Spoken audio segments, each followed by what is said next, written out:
Indonesia sedang berusaha untuk mendapatkan kapal induk bekas milik Italia, yaitu ITS Giuseppe Garibaldi.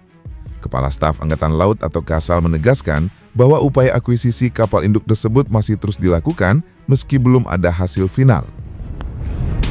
Buat para pencinta kapal perang, ada satu legenda dari Italia yang namanya pasti bikin merinding kalau didengar. ITS Giuseppe Garibaldi. Ini bukan kapal sembarangan, melainkan kapal induk yang udah jadi tulang punggung Angkatan Laut Italia sejak tahun 1985. Bayangkan, hampir setengah abad dia setia berlayar. Kalau kapal ini manusia, mungkin sekarang udah bergelar veteran senior yang siap bercerita panjang lebar soal pengalamannya di lautan dunia. Nah, setelah hampir setengah abad mengarungi laut, akhirnya pada 1 Oktober 2024 kapal ini resmi dinonaktifkan. Sekarang dia parkir manis di Pelabuhan Taranto, semacam panti jompo kapal perang, menunggu keputusan. Mau dipensiunkan total, dipajang jadi museum, atau dijual. Dan yang menarik, ini bagian serunya. Muncul kabar bahwa Indonesia ternyata kepincut sama kapal induk ini. Bayangkan, kapal induk Italia bisa nyasar sampai wacana jadi milik Indonesia. Lebih gokil lagi, garangan kapal raksasa Italia, Fincantieri, langsung datang bawa proposal. Mereka bilang, tenang, kapal ini bisa kita upgrade jadi kapal induk helikopter dan drone, biar sesuai kebutuhan TNI AL. Waktu presentasi di Jakarta, lengkap banget. Mantan komandan, mantan teknisi, bahkan pejabat Fincantieri datang.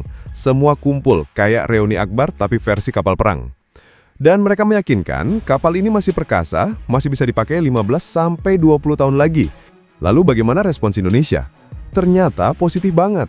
Kepala Staf TNI AL, Laksamana TNI Muhammad Ali bilang bahwa Indonesia memang mengincar kapal ini. Tapi jangan salah, bukan cuma untuk perang-perangan.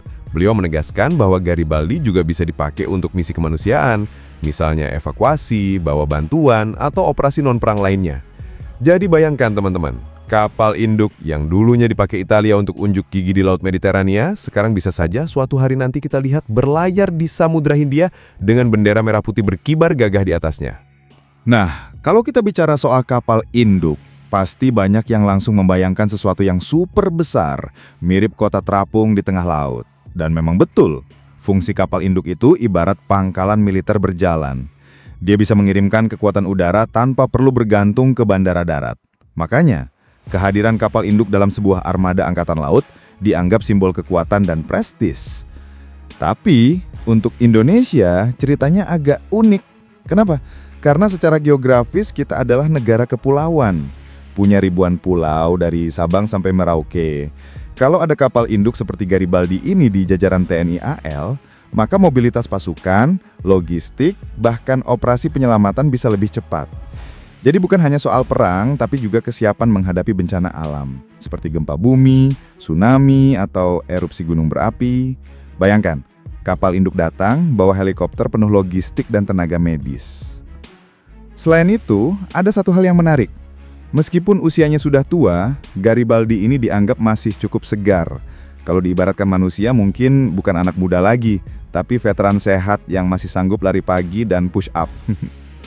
Apalagi setelah dirombak jadi kapal induk helikopter dan drone, perannya bisa lebih fleksibel. Tidak perlu memaksa jadi pangkalan jet tempur modern seperti F-35, tapi bisa jadi platform yang pas untuk misi-misi regional.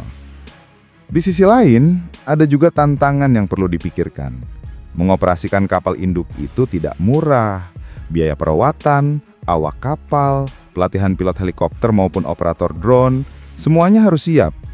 Jadi keputusan mengakuisisi Garibaldi ini bukan sekedar beli kapal rongsokan yang dipoles ulang, tapi juga komitmen panjang untuk menjadikannya efektif bagi kebutuhan Indonesia. Dan disinilah menariknya. Karena Italia melalui Fincantieri tidak hanya menawarkan kapalnya, tapi juga transfer teknologi. Artinya, Indonesia bisa belajar banyak dari pengalaman mereka. Bahkan ke depan bukan tidak mungkin kita bisa mengembangkan desain kapal induk sendiri yang lebih cocok dengan kebutuhan kita. Kalau kita bicara soal dampak geopolitik, ini bakal jadi topik yang menarik banget, Els. Bayangin, kalau Indonesia benar-benar punya kapal induk, posisinya di Asia Tenggara langsung naik kelas. Negara-negara tetangga tentu akan memperhatikan dengan serius. Bukan berarti kita mau gagah-gagahan atau bikin orang takut, Els. Tapi lebih ke arah menunjukkan bahwa Indonesia punya kemampuan menjaga wilayah lautnya sendiri. Karena jangan lupa, kita punya Laut Natuna, Selat Malaka, sampai jalur ALKI yang jadi rute perdagangan dunia. Ribuan kapal lewat setiap hari, dan itu bukan hanya soal ekonomi, tapi juga soal keamanan. Kapal induk seperti Garibaldi bisa menjadi semacam polisi besar yang patroli di laut, memastikan jalur itu aman dari ancaman. Lalu dari sisi hubungan internasional, kehadiran kapal induk juga bisa bikin Indonesia lebih dihormati di level global. Misalnya saat ada latihan gabungan atau misi perdamaian PBB. Bayangin, pasukan Garuda kita datang bukan cuma dengan kapal fregat atau LPD, tapi dengan kapal induk yang bisa membawa helikopter, drone, dan logistik skala besar. Itu jelas memberi citra bahwa Indonesia serius jadi pemain penting di kawasan. Tentu negara lain di Asia Tenggara mungkin akan merasa tertantang juga. Malaysia, Singapura, bahkan Thailand bisa saja memperkuat armadanya. Tapi di sisi lain, ini juga bisa membuka peluang kerjasama militer regional, di mana Indonesia bisa memimpin koordinasi keamanan laut bersama negara tetangga. Nah, dari perspektif Amerika Serikat, Tiongkok maupun negara besar lain, langkah Indonesia ini pasti diperhatikan. Karena biasanya kapal induk bukan hanya dilihat sebagai kapal tempur, tapi juga simbol politik luar negeri. Jadi kalau Indonesia punya Garibaldi, itu ibarat bilang ke dunia, kami siap menjaga kepentingan kami dan siap berdiri sejajar dengan negara besar lainnya. Apalagi, jangan lupa, Indonesia juga sedang membangun kekuatan maritimnya lewat MEF atau Minimum Essential Force. Jadi, keberadaan kapal induk bisa menjadi salah satu puzzle penting dalam rencana jangka panjang itu. Kalau kita geser sedikit ke dalam negeri, reaksi masyarakat Indonesia terhadap wacana pembelian kapal induk ini pasti campur aduk. Ada yang antusias banget, terutama para pecinta militer dan penggemar kapal perang. Mereka akan bilang akhirnya Indonesia punya kapal induk juga, bisa tampil gagah di lautan. Tapi di sisi lain ada juga suara kritis. Banyak yang bertanya, kenapa kita beli kapal induk tua? Apa tidak lebih baik bikin kapal baru dari nol? Atau dananya dipakai untuk memperkuat pendidikan, kesehatan, dan infrastruktur? Pertanyaan-pertanyaan semacam ini wajar muncul, karena memang mengoperasikan kapal induk itu mahal, dan rakyat ingin memastikan setiap rupiah benar-benar bermanfaat. Namun ada pula kelompok yang melihat dari sisi strategis. Mereka menilai meskipun Garibaldi ini sudah berumur, tapi kalau di-upgrade dengan teknologi modern, fungsinya tetap bisa relevan. Apalagi Indonesia memang butuh kapal dengan kemampuan multiperan. Bisa jadi pangkalan udara bergerak, bisa dipakai untuk misi kemanusiaan, dan bisa juga memperkuat pertahanan maritim. Jadi meski senior, Garibaldi dianggap punya nilai praktis yang tidak bisa diremehkan. Bayangkan saja kalau suatu saat ada bencana besar di wilayah terpencil. Dengan adanya kapal induk, Indonesia bisa langsung kirim bantuan dalam jumlah besar tanpa harus menunggu infrastruktur darat pulih.